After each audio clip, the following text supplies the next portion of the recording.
I had all this knowledge and it felt like I couldn't pull any of it out of myself, and I kept hitting a wall with it and I couldn't understand why.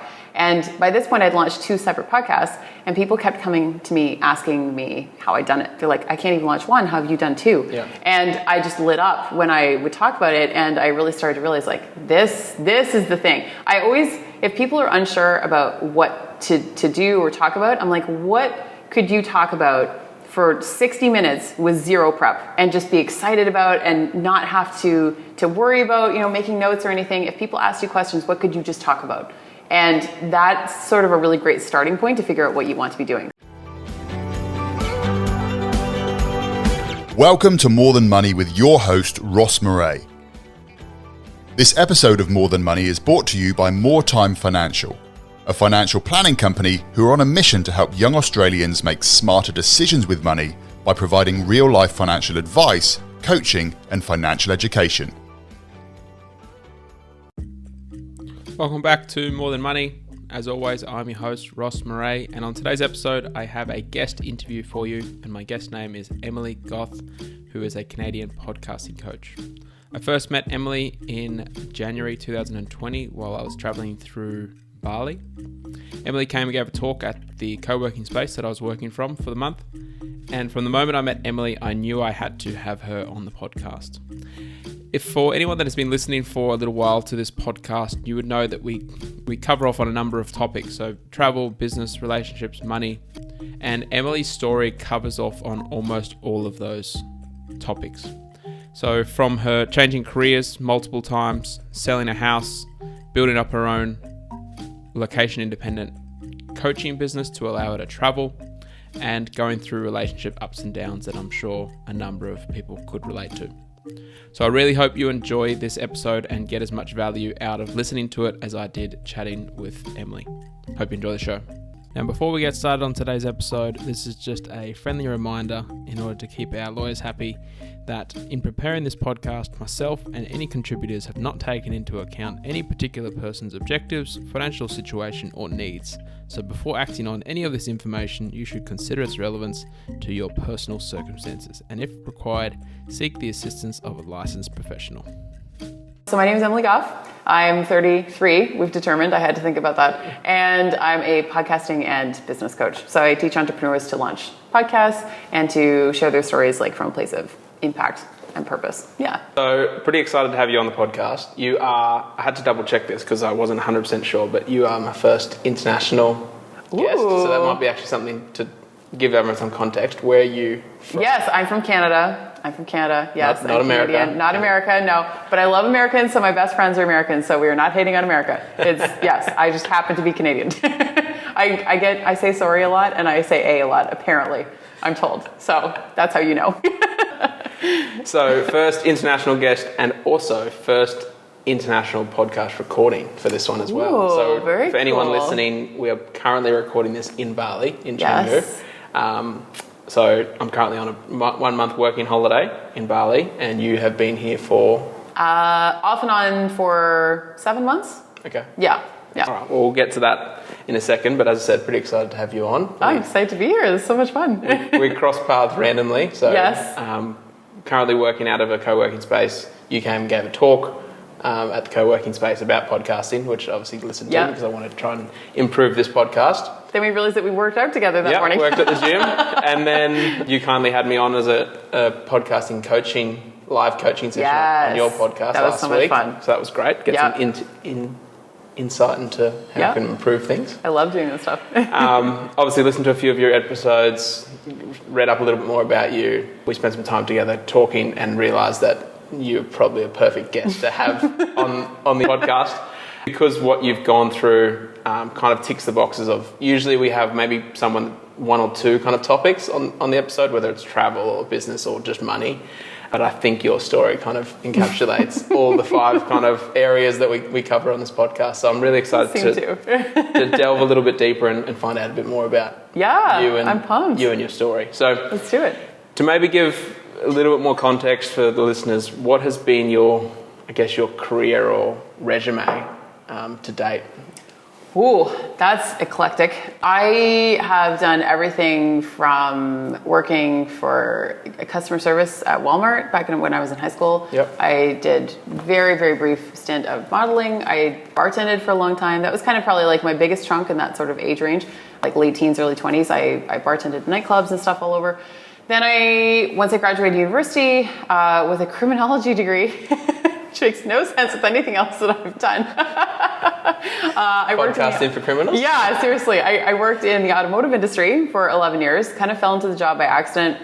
Only planned on staying there for a few months and then just stayed. And it kind of served me because I bought a house while I was there and I was sort of hustling on the side. I was getting fitness certifications and teaching boot camps, and then I went back to school part-time to become a holistic nutritionist. And then I launched my online business again while I was still working full-time in the holistic nutrition field. Okay. And I ended up quitting my job, full-time job, to go with that full-time. And then I was just feeling all this resistance towards it. I couldn't even come up with like a webinar topic about nutrition. I had all this knowledge and I was just, it felt like I couldn't pull any of it out of myself, and I kept hitting a wall with it and I couldn't understand why. And by this point I'd launched 2 separate podcasts and people kept coming to me asking me how I'd done it. They're like, I can't even launch one, how have you done 2? Yeah. And I just lit up when I would talk about it, and I really started to realize like this is the thing. I always, if people are unsure about what to do or talk about, I'm like, what could you talk about for 60 minutes with zero prep and just be excited about and not have to worry about, making notes or anything? If people ask you questions, what could you just talk about? And that's sort of a really great starting point to figure out what you want to be doing. So that was sort of the long twisty tale to how I ended up doing what I'm doing. Yeah. So a few things to unpack there. It sounds very similar, and I assume it is the case. Australia and Canada, you go to school, you get a degree, you start working. And you don't use that degree sometimes. Yeah, sometimes. For our generation, I feel like that's pretty standard. Yeah. You get the degree, you don't use the degree. Yeah. You mentioned a couple of things there around you didn't intend to stay in the automotive job, but you bought a house, which I assume forced you to stay in that job? Yeah. Yeah. Okay. Yeah, for sure. Like there were bills to pay. Yeah. And my partner at the time, he was going back to school to do a trade, and so there were, I think, a total of about 9 months broken up over different semesters and stuff where I was the sole breadwinner for the household, and that was totally agreed upon. That was fine, but that was sort of one more factor where I was like, this job is sort of the anchor point where I'm then able to pay the bills, not only just for my own half, but to cover like my partner when he's back at school as well, and it was kind of like a joint thing there. Yeah, I find it really interesting because it happens quite a lot with clients and people that I know that they don't intend, all intention purposes, it's just a short-term thing just to tide me over, and then all those other things, life gets in the way. I remember when I bought my house, my old boss is still a very good friend of mine, but he was making jokes. He's like, oh, you're stuck here now. We've gotcha. He's like, I feel better. You're never leaving. So then what was that process of getting a house, staying in that job, to then actually leaving? You said you went back and did some more study on the side? Was that your way out? That was ultimately, I always knew that I was never going to stay in that job forever. It was just sort of about what do I want to do instead? Because I would look at job postings and stuff like that, and honestly, none of them really appealed to me. I did apply to other jobs over the years that I thought might be a little bit better, but nothing ever came of them. And at some point I kind of thought, I think that's trying to tell me something, and I'm not really finding a job out there that feels like my dream job. So I need to just create it then and build.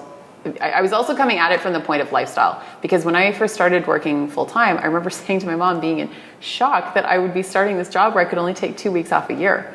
Yeah. And I'm like, I can't live like this for the rest of my life. And she sort of, in so many words, was like, welcome to the real world. She said it in a much nicer way, like a more gentler way. But but that just never quite sat well with me, because I thought, I see these people out there. It's possible to do something else. How can I put the steps in place to make that happen? So ultimately, that was sort of my goal all along for years. But the courage to actually quit my job took a lot. Like it took years for me to even be comfortable enough to get there. Give me an example, time frame wise. Was it about 2.5 years of me having my online business? Maybe 2 years, I think. Yeah. Even then, it wasn't where I wanted it to be financially, but my partner at the time, again, he really encouraged me to do it. He'd been pushing me for a long time. He's like, you're clearly unhappy. It was a great job. It wasn't what I wanted to be doing. He said, you're unhappy. Like, I want this to be better for you. Why don't you just quit? Like, we can make it work. We'll figure it out. We figured this out before, like when he was in school. So it just felt like it made sense. And I finally reached the point where I was like, okay, it's kind of this do or die moment, and I'll build the net to catch myself as I fall. Yeah. And that was in the nutrition space? Yes. Business? Yeah, okay. In the nutrition space. So what was that originally, like a nutrition coaching? Yeah, nutrition coaching, like coaching one-on-one clients, more of that kind of philosophy. And again, it was great. I had like fantastic clients. I was bored. I was like, I worked so hard to create this thing, and I went back to school for it and everything, and for like 2 years, and what's wrong with me? Why does this still not feel right? Yeah, it just didn't feel like the thing. And was that a 2-year period of you working like 9 to 5? Yeah. And studying and building outside? Yeah, everything. Yeah. So building things up on the side, like going back to school. I went to school every Friday night for 2 years until 10 o'clock at night. I remember like the particular, some of the teachers are like, man, we know that the Friday night class is dedicated because you guys are giving up your Fridays for 2 years. Because they had other days of the week, but none of the other nights were going to work for my schedule. So I picked Fridays, and I was like, I want this badly. Yeah. That's awesome. And still obviously making house repayments, being an adult through that whole period though. Yeah, and paying for school. School wasn't cheap either. I think school was probably about like $6,000 or $7,000. Because how does it work in Canada with university? Do you have to pay it up front, or do you get it on like government because loan? you can get government loans, but because this one was it wasn't university, it was like it was a post-secondary school, but I don't know exactly how you describe it. We call it they call it a TAFE, or like a private education. Yeah, it's basically like a private education. Yeah, so that was a little bit different. I'd already gone the route of like some government loans and stuff, and I managed to pay them off within a year of us buying our house. I was determined that I was going to be debt-free basically by the time we bought our house. Awesome. So I paid off my car, I paid off everything before we bought. I didn't want to go into debt again for the schooling. So I just broke it down into monthly payments. They allowed me to do that, and I put down like the larger deposit and then paid monthly for the 2 years instead. Yeah, maybe a little bit off topic in the timeline, but I'm curious to know the university loan system in Canada. How does that work? Is it you just get a loan and then you have to pay it back as soon as possible? Because I know this is a big issue. No, you in America. Yes, it's set up similarly to America, as far as I know, in terms of you can end up paying it off for years, like years and years. I have friends who are like went to law school. We're looking at $100,000 easily, like 6-figure education, and they've said they will easily be paying it off until they're 40 or 50. Okay. So it's similar to the U.S. in some ways. I think that the U.S. is different in that sometimes their education is even more expensive to begin with. Like if you're talking like Ivy League schools and stuff, so potentially a little bit different. I'm no expert on that by any means, but yeah, I was just determined to make it happen as quickly as possible. I hate being in debt at all, and I was like, no, this has to go. So then keep on the timeline, you had the nutrition business, weren't feeling super motivated. Yeah. And then what was the kind of the trigger, I guess, to then jump into where you are now in the podcasting space? I started to kind of overlap it a little bit, and I was like, okay, this is kind of weird, like to be a nutritionist who offers podcasting coaching. I'm like, can I make this a thing? I don't know. I was very resistant to letting go of the nutrition stuff because I had spent so much time, energy, and money in it. I'm like, can I really get an education in 2 separate things, like criminology and nutrition, and never use them? Like, it just seems ridiculous. And I don't regret either of them because both of them gave me, a huge amount. I will never regret any form of education. Yeah. Both of them gave me a huge amount of experience that I wouldn't have had otherwise, but I was very resistant to it for that reason. It just felt like I would be wasting it if I went a different direction. So I was kind of trying to do half in, half out, and it wasn't going that well because I feel like you kind of have to fully invest in something. And I also felt like I wasn't established enough and for long enough in the nutrition space to be adding on something completely different. Like, you can be an entrepreneur and be multi-passionate and have different things, but you kind of have to be the master of one first before you can start diving into other stuff. So I felt like I hadn't reached that point yet, and people were still kind of trying to figure out what I was about with nutrition. And then I'm tossing in this bomb, like, and I also do this. And people are like, what? And if you got criminal problems, I can help with that too. Yeah, I got that too, guys. I got that on my resume. Yeah, I basically never even really talk about having a criminology degree because people always give me a weird look, like, what? Was there any, like, career path for that? Like, what is the career? Oh, I totally thought I was going to be like Horatio Kane from CSI. Like the sunglasses being whipped off and everything. Totally. I actually, like, I looked into things like working like for the FBI, or the RCMP, which is like the Canadian version of the FBI, basically, those types of things. And it was possible. Like, if I really wanted it and I'd pursued it, I'm sure I could have made it happen. But by the time I graduated school, there weren't a ton of full-time jobs. It was like just the recession was happening in 2008, 2009. And yeah, it's this other job in the automotive world got offered to me, and I had bills to pay. So yeah, picked it up. All through this process of working full time, starting things on the side, going through this challenge of do I do nutrition, do I do podcasting? Was anyone helping you along this? Yeah, I had coaches and like who were helping me and stuff, and I would get opinions from loved ones and everything, and everyone was just sort of like, you know, you need to go the direction that you're feeling most pulled to. Yeah. So a lot of people were kind of seeing that I was being pulled towards podcasting. I was the problem. And I think that's often the way, right? Like, we're our own worst enemies. I was the one putting my foot down going, no, I'm not willing to let go of the nutrition. Even though I'm not particularly interested in it at this point, it just feels like I should be, and I don't want to release it for that reason. For, like, personally, or what other people would think? I think more personally. Okay. Yeah, I didn't mind, like, if other people, because I figured other people wouldn't really care what I was doing for a living exactly. But for me, it felt like I was throwing something away. Yeah, and that I needed to prove to myself somehow that, like, I could do this with nutrition and just force it through. And that wasn't the answer. I don't think that's ever the answer. Yeah. You have to be in alignment with what you're doing. I think it's such an interesting point, because I feel like a lot of people fall into that trap of I should be. That's why a lot of us end up going for post-secondary degrees that we don't even necessarily want, because we're telling 17-year-olds, you have to know what you're doing with the rest of your life right now. I don't know many 17-year-olds that know what they're going to end up doing for the rest of their life. Like, I don't know many 30-year-olds. No, this is the thing. Like, we're not of that generation anymore where you get into one job and you stay there for 50 years. That's simply not our generational path anymore. And the conversation has changed, but we're still expecting 17-year-olds to make a choice for the rest of their lives. And it's just not realistic. We need to change the conversation a little bit, because I think a lot of kids are ending up in school or ending up doing things that they don't want to do, or there's kids who don't go back to school and they feel like failures because they didn't do post-secondary. And I'm like, you're good, like, you're fine. There's all kinds of other things that you can do without doing the post-secondary. So it's kind of a double-edged sword. It's a little bit tricky. And minus the debt that comes with it. Minus the debt, exactly. Because this is the thing, is that a lot of people will go into debt and then be in debt for 10, 15, 20, 30 years, and they don't even use it. Like, at least I got the debt paid off quickly, but that could have been a very different conversation. If I hadn't been fortunate enough to get like a decent paying job and stuff like that, I could absolutely still be paying it off. It really is an interesting kind of thing. And I guess, like, what you're doing now is in no way, shape or form a traditional path. No. Traditional career path. Not at all. But being the idea of being a podcasting coach, yeah, that's not an option. I always love when I fly into places like Australia and it asks you for occupation on the immigration form. So I'll write consultant, because I don't know what else to put. And then they'll always ask, what kind of consultant? I'm like, business?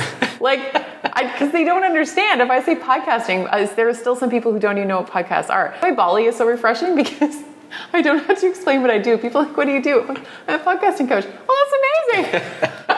As opposed to me having to launch into some explanation of like what's involved and what actually that means and all of those things. So it's kind of nice to be able to do that.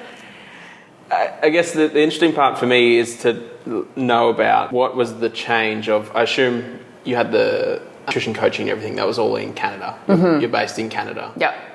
You were house. I would still like do like international clients like remotely, but okay. Based in Canada. Yeah. So then what's been the catalyst to move from Canada, travel and This is such a loaded question when people ask me this. So the former partner that I spoke of, he and I had been together for 9 years. A year ago, so December 2018, on Christmas Eve, got a knock down the door, very angry knock on the door. I make it sound like it was pleasant. It was not. She was very angry. It was my partner's partner at the time, his previous girlfriend, banging down on our door to inform me that he had been having an affair off and on with her for our entire 9 years together. So if that wasn't clear, that was 9 years. 9 years. 9 year relationship. 9 years. Okay. Yes. Not quite the entire time, but basically off and on since day one.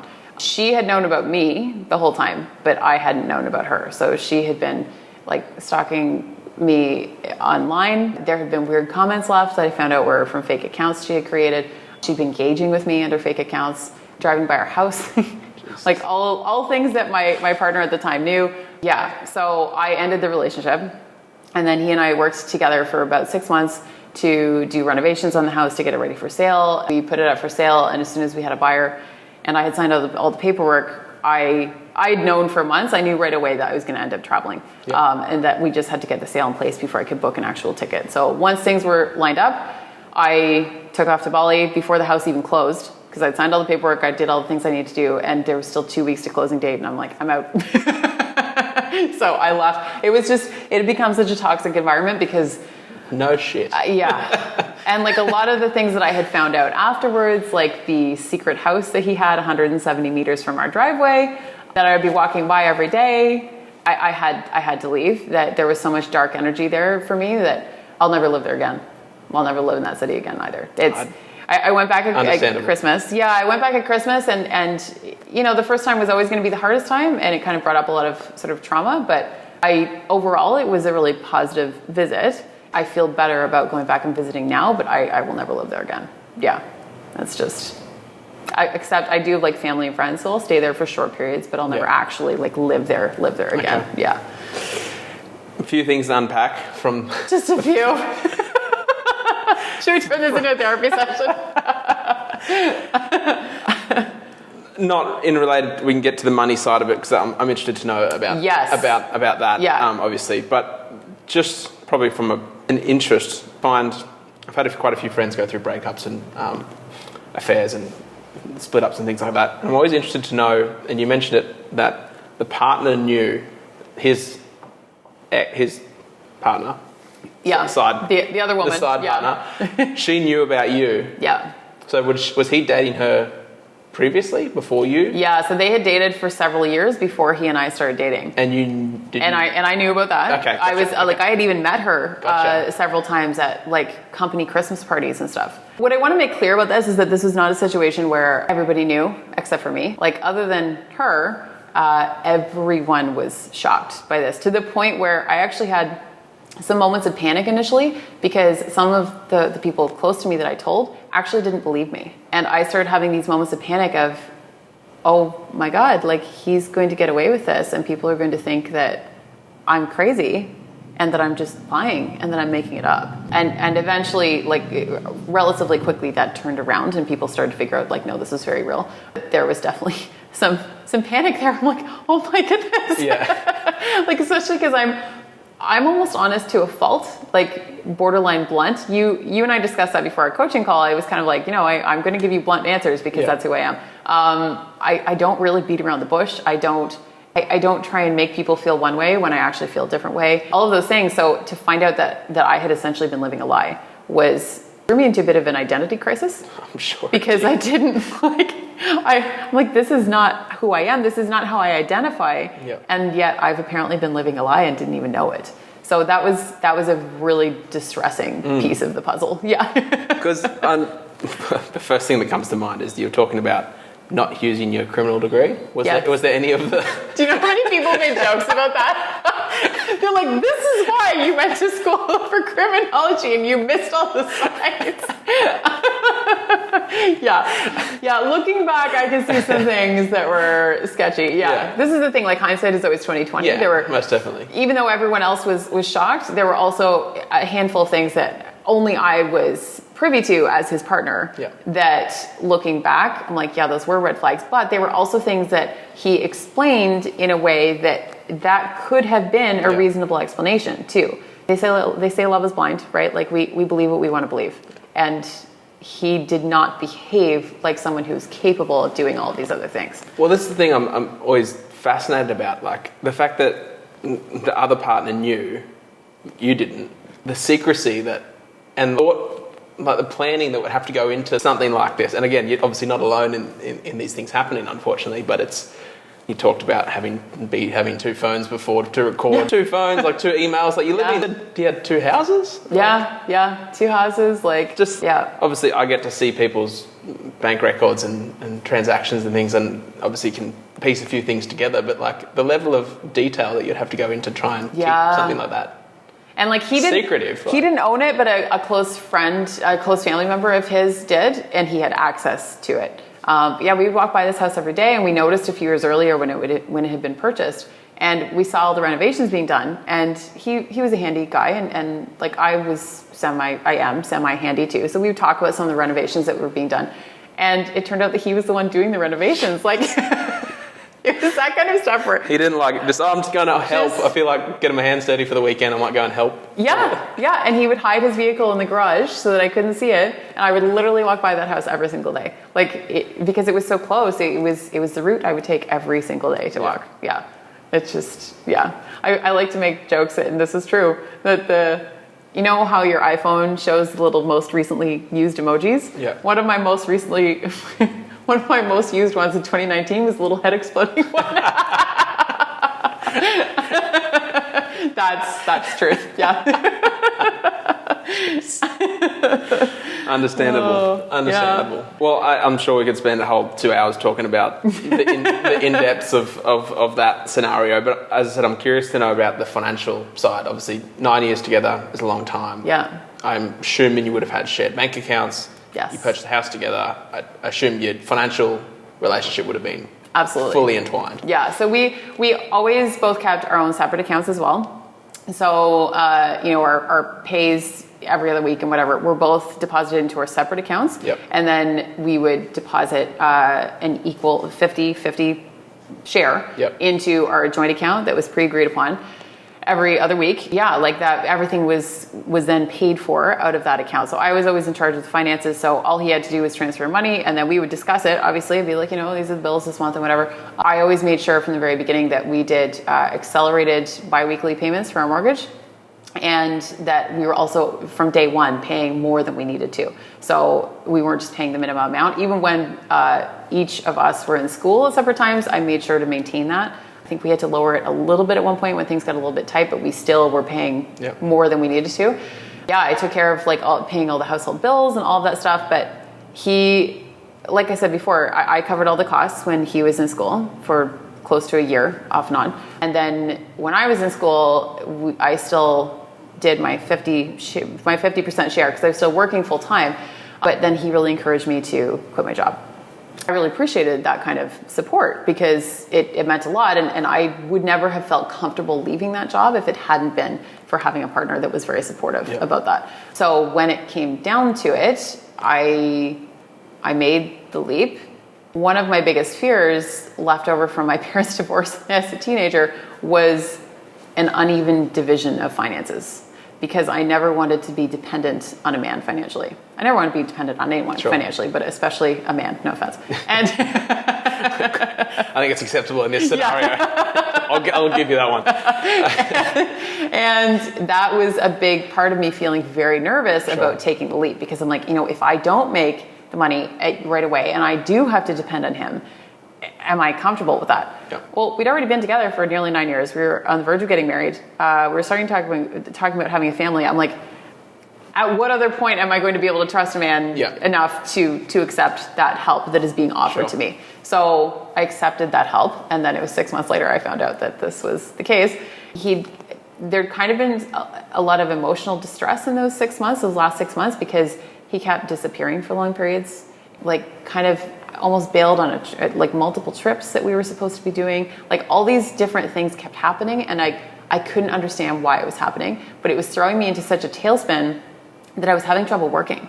So not only was I now kind of cornered in this position where I wasn't really bringing in any much money, but I also didn't feel creative enough to be able to really do much and to be able to get done the work that I needed to get done, because I felt so emotionally spent all the time. So that created some issues. And then when I found out about this, I think that there was maybe an aspect that potentially liked that I was dependent in some ways. But that did not stop me from ending the relationship. I won't starve. I have enough people around me that will take care of me. Like, I will figure this out. So I'm like, no, we're done. We're done. And to his credit, I'm always very clear about this. He did actually follow through on all of his financial responsibilities. Okay. So he was very good about that in the 6 months afterwards as we were selling the house and stuff. So I give credit for that. He followed through in his word. Yeah. I assume it would be a similar, I obviously not know the legal system in Canada, but in Australia it's anytime you enter in a de facto relationship. So that's based... common law. Yeah, so based on obviously a range of factors, one being the length of time of the relationship, the dependency, all that kind of things. And as soon as that dependency or that de facto relationship is established, then it's you might as well be married, because when it becomes a divorce or a separation, everything gets divided. Because I simply didn't want it to drag on. I'm like, no, I don't want to involve myself in that. Like, I would just rather that we can come to a reasonable agreement. We're both relatively happy and we just go our separate ways. So house settled, sold, obviously divided it. Yeah. And then went through the whole process of splitting everything else. So. And it was relatively uncomplicated at that point, because we had still had our joint account that whole time, because we were paying for the renovation materials and stuff out of the joint account, and we were both still depositing money and all of that stuff. And then we had arranged to have the money from the house split 50-50 each into our separate accounts. And then when it came time to close down the account, I just made sure that we'd each gotten 50-50 of the remaining money. That was it. And this is interesting and I don't know, the rules may be different in Australia, but I didn't know this. So for anyone who's listening who might want to double check this, when I called the bank a couple months beforehand, because they said, I'm going to be out of the country when it's time to close the account. Do you need like written permission from me so that then he can close it, so that both parties or whatever? And the bank informed me that no, only one party is needed to shut down a joint account. So this is how apparent, and at least in Canada, this is how there end up being situations where one spouse or partner can clean out an account and close it down without even telling the other one. And I was shocked. That is interesting. I was actually shocked. And when I told my former partner that, I was like, I'm never opening a joint account again with anyone. So that was pretty funny. But again, that goes to show like the trust that we were able to establish in certain areas to still make it work amicably. And again, that goes to his credit as well as to mine, because 100%. A lot of people can't make that work. And I feel very fortunate that we were able to make it work. I might, for anyone listening, I might get some more information about opening and closing joint accounts. And I'll put some notes in the show notes. That stressed me out a little bit. Yeah, it's interesting. I'll have to check that one. So then, ultimately, when it was time to close the account, I made sure that he had the rest of his money. I had my money. There was zero left in the account. And I called the bank from here in Bali, and I was like, okay, close the account. They're like, okay. Like, he did know that it was coming at that point, but I could have done that without ever informing him. Definitely. Yeah. So that's something to be aware of. Yeah. Relationship expert, Emily. Yes. I don't want that title. So I guess that was probably the long-winded answer of how it came to travel. Yes. Leave Canada. Very long-winded. Good Lord. Yeah. But very, very, very interesting. At that point, you said before the house had settled, you had already started traveling?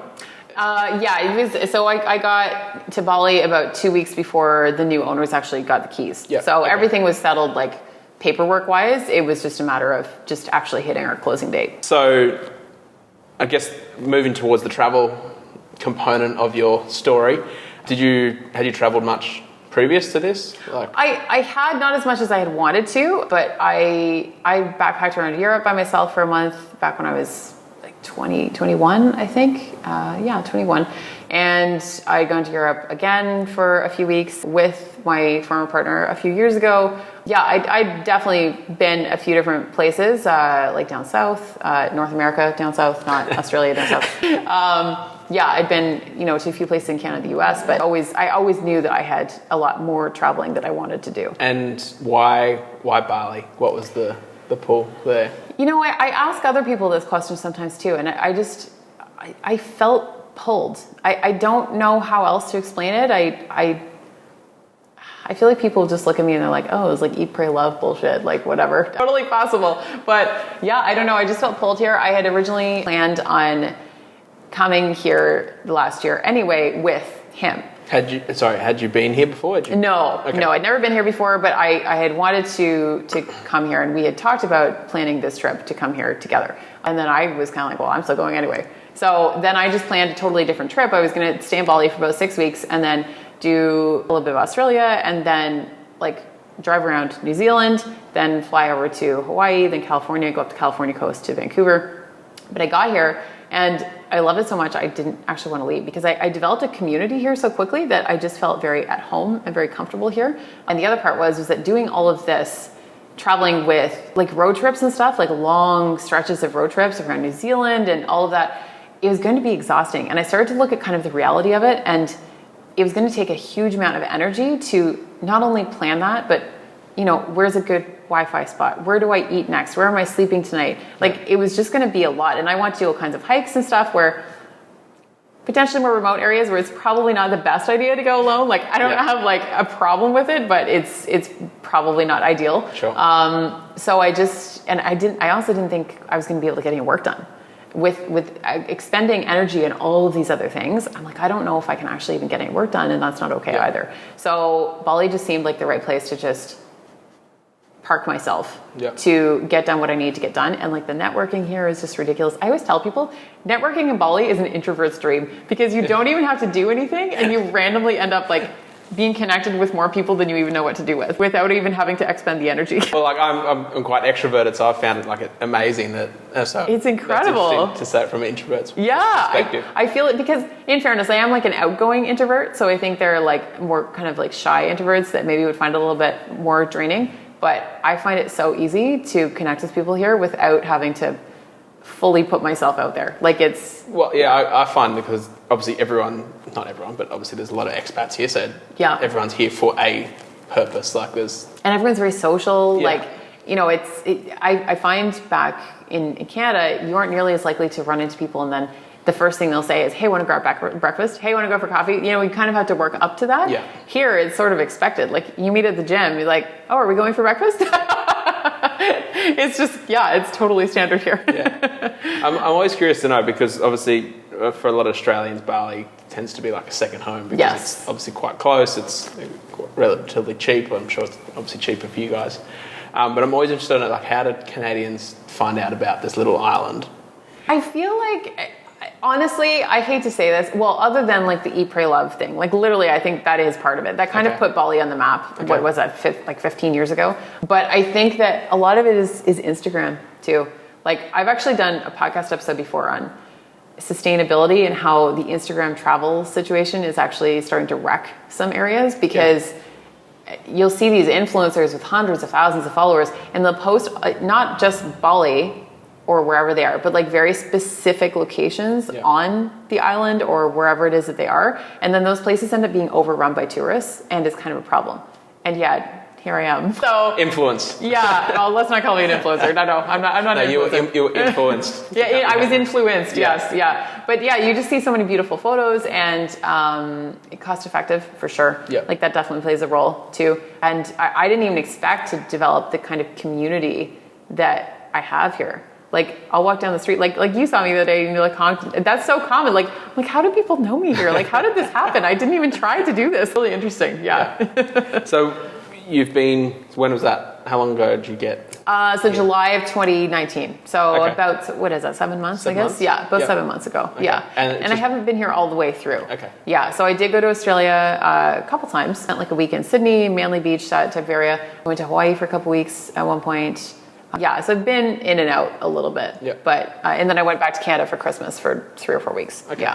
Yeah. And how's it been the working travel kind of lifestyle? Like I'm not sure the balance, what you call it, whether it's the digital nomad or remote working. Like what label do you? I feel like I never call myself a digital nomad. I feel like it's just like I know because we have like the grey nomads in Australia, where there are people that retire, get caravans and travel around. Oh, okay. So I always kind of, as soon as I hear that, and they call them grey nomads? Grey nomads because they got grey hair. Oh, Yeah. That's so interesting. So they're like older. Yeah, so they retire, like actually retire, not like, actually not retire. like fire Okay. retire where they retire at 30. Okay. Like retire The at grey nomads, 60, that is so 65, funny. get a caravan, travel around Australia. That's awesome. Quite common. So when I hear digital nomad, I always just, like automatically think to that. It's like, no, that's an older person. But then I obviously realize. Well, our friend Luke, I'm sure you can like reference him in the show notes if you really want to. He always makes jokes about like hashtag digital nomad wankers. So he like refuses to use that term. So that always makes me laugh. I just kind of refer to myself as like online business. Yep. Basically. Yeah, I don't really refer to myself as digital nomad because I also don't plan on being a nomad forever. I know I'm going to tire of it. I find that a lot of times lately I'm starting to hit the point of feeling like I constantly need to ground myself somehow because living out of a suitcase and flying all over the world in different time zones, and then even though, you know, it can be daytime here, I'm always thinking about what time it is in North America because that's where a lot of my people, like customers and stuff are too, not just loved ones, but clients. I'm constantly somewhere else in my head. Yeah. And for someone who has dealt with anxiety a lot in the past, that can be very unsettling. So I have to kind of find ways to really ground myself as much as possible because still trying to remain in the present while traveling on such a wildly different and often inconvenient time zone can be quite difficult. Yeah. Definitely. Yeah. I think it's interesting to know that we see these things on Instagram of like people working digital nomad or laptop lifestyle, and it's like overnight successes and all those things that I find really interesting. And I had one of my clients actually joke when I said I was coming here. He's like, "Oh, it's perfect. You're just going to be like make $1 million like the first day you arrive in Bali because you're going to be working the laptop." Like obviously joking about it, but you see like the videos and Instagram ads of like, I worked a 9 to 5. Now I work laptop lifestyle and travel the world and work from my laptop and make $1 million in online sales. Well, this is the thing. Like, first of all, overnight success is complete fucking bullshit. Agreed. It's so fucking bullshit. Yes, it can look this way, but you aren't seeing the years and the hours and hours of hard work that has led to that point. Well, this is the thing that I thought it'd be interesting to point on, the fact that you said it was 2 years of working 9 to 5 and obviously not doing the nutrition stuff now, but that's obviously led the skills and stuff you would have got to getting clients, coaching, all that kind of stuff can obviously translate into what you're doing now. Yeah. So I think that's really interesting that it was a 2-year period of you working 9 to 5, studying, building up things before you took that leap. Totally. Yeah. And then it's been, since then it's been a number of years. Exactly. So. And even sometimes when people will just come across my podcast, they're like, "You're almost 200 episodes deep. Where do I even start?" And I'm like, yeah, don't ever call me like an overnight success because like I'm just barely starting to get a foothold in my field, like literally just barely. And I've been doing this for several years at this point. And I've been putting out all kinds of podcast episodes and all these things. Like there is no overnight success. Yeah. No one is an overnight success. And we're all also standing on the shoulders of giants. Like no one who is successful, whatever your definition of success is, does it alone.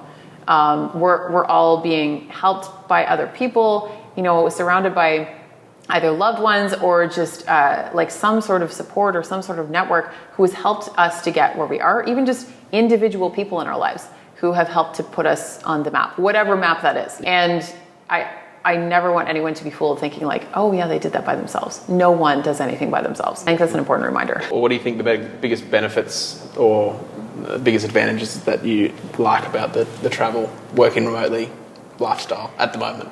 Well, as a Canadian, the climate is awfully nice here anyway, because there's some snow and ice back home right now, and I'm not complaining that I'm here. I don't post about how sweaty we all are here because everyone back home would hate me, so I don't even talk about it.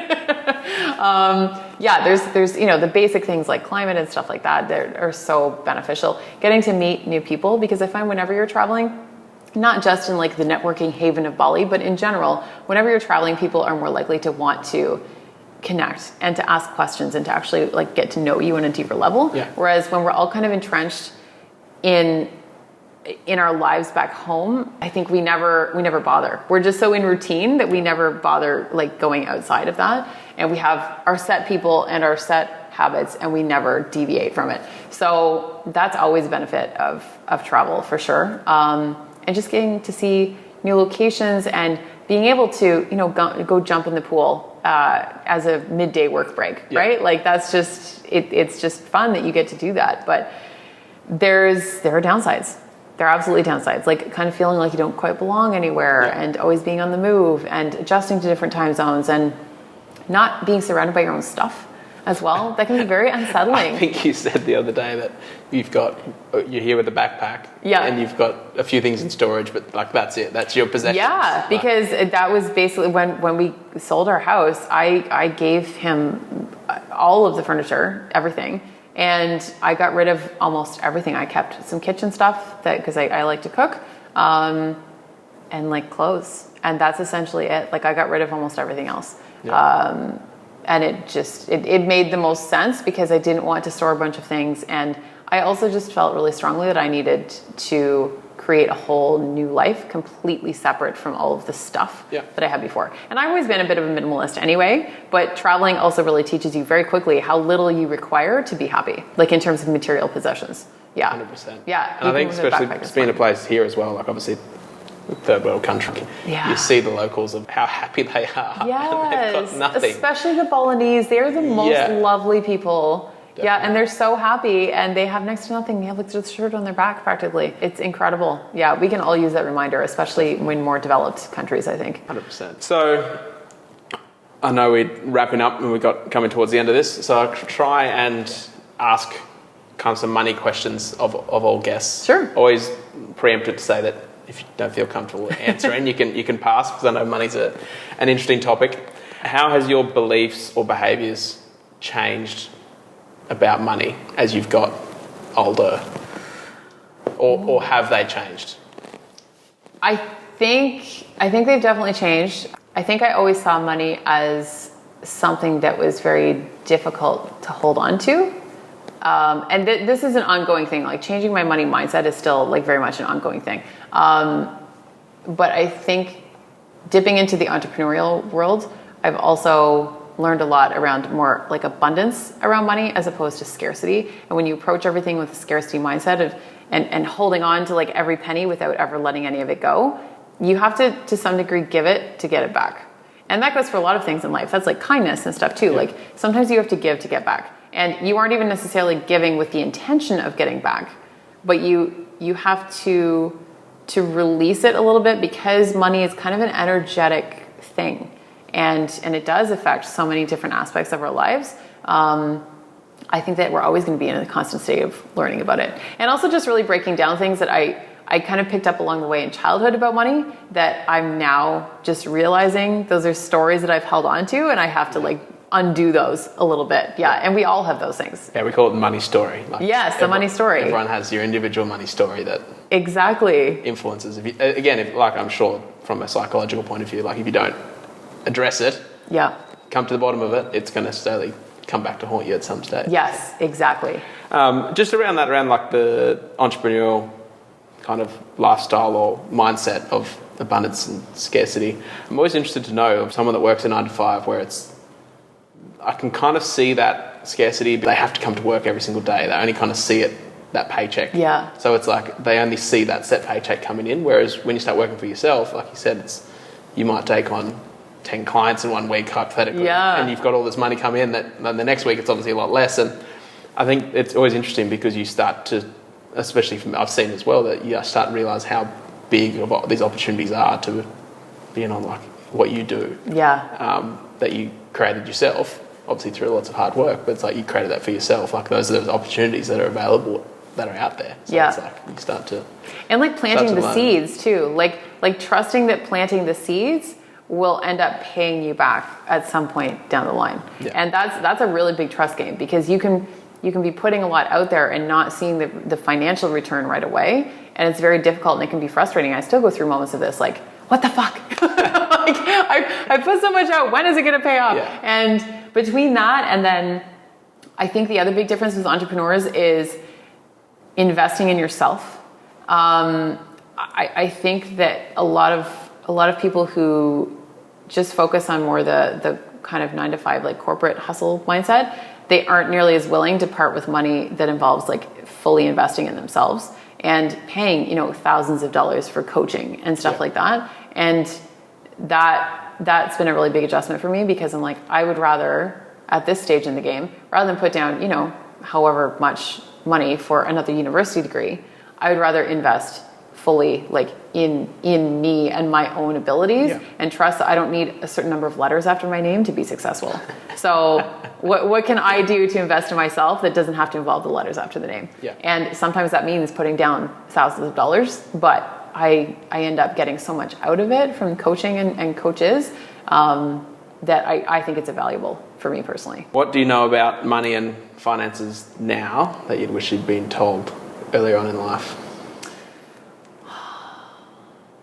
I think just things like, this seems so basic, but definitely saving more and saving more earlier on. I've always been very good.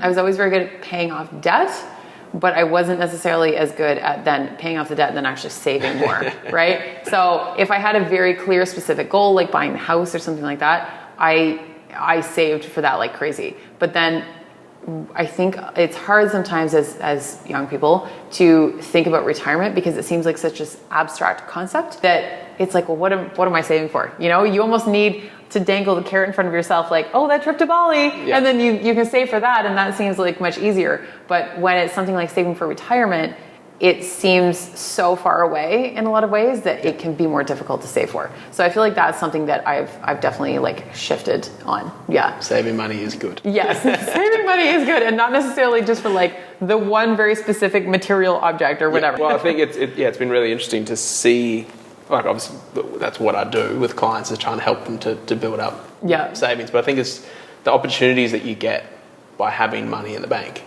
that it allows you to maybe quit your job at some stage, maybe allows you to start that business or do those things that without the money in the bank, you can't do it. Like you just can't. So and money represents freedom to me. Yeah. In so many ways. Freedom to travel, freedom of your time and energy, freedom to take a day off work if you need to. When shit hits the fan. That was something else that I learned a year ago was I didn't have any systems in place in my business. My entire life had fallen apart and burned to the ground. And I basically couldn't even work for like 2 months because I was a disaster. I couldn't get anything done. I'm like, I can't have a life that like have a business where it is so dependent on me that if shit hits the fan, that I can't function, that the entire business falls apart. So that's been something too, is like making that adjustment and really figuring out how to make that work too. Yeah, because it's absolutely freedom. Money equals freedom in virtually every way. Well, you just answered the next question. Oh, good. What does money mean to you? So that's money means freedom. That's perfect. Money doesn't equal happiness, but money equals freedom, and that freedom can bring you at least a degree of happiness. Well, best money advice you've ever received?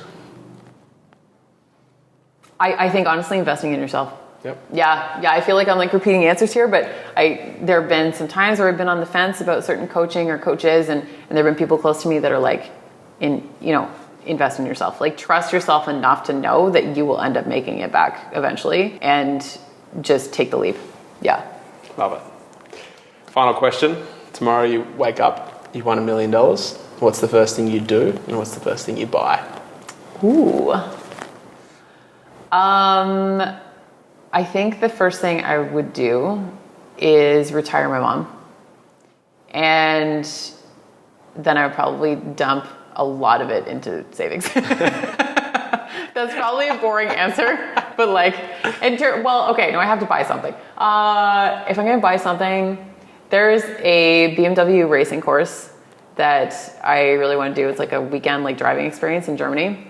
I wanted to do it for years. Maybe it's the automotive industry that's embedded in it's finally making its view to the surface. Maybe it's that. I don't know. It's something that I really want to do in the next year or two.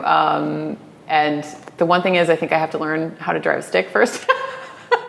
Is that why you don't drive the scooter here? Seriously. So someone teach me that, and then give me, all the money, and then I'll go do the driving experience too. Yeah. Well, thanks very much for being on the podcast. Oh my gosh, thank you. This is so much fun. Final words of wisdom for listeners? I think just to trust your intuition. There have been a lot of times in the last 5-6 years in particular where my intuition was telling me certain things and I was very resistant to it, not just about the relationship stuff, but about business too. Like being so resistant to doing podcasting coaching when I felt like I should be doing nutrition coaching and stuff like that. Yeah. Just don't follow the shoulds and instead follow what your body is actually telling you and talking to you about. Yeah. What's the best place to people to find out more about you? And Oh yeah, so the Room to Grow podcast, you can go check that out. You can come find you, Ross, over there as well. EmilyGoughCoaching.com, roomtogrowpodcast.com, and I do have a course called Podcasting for Impact, which is much more about podcasting for impact as opposed to focusing on all the numbers and stuff like that. Because when you focus on something like impact, the numbers will follow. Well, thanks very much. Thank you so much. If you've enjoyed this episode of More Than Money, make sure that you subscribe to keep up to date with all of the latest episodes. And feel free to like, comment, and share with a friend.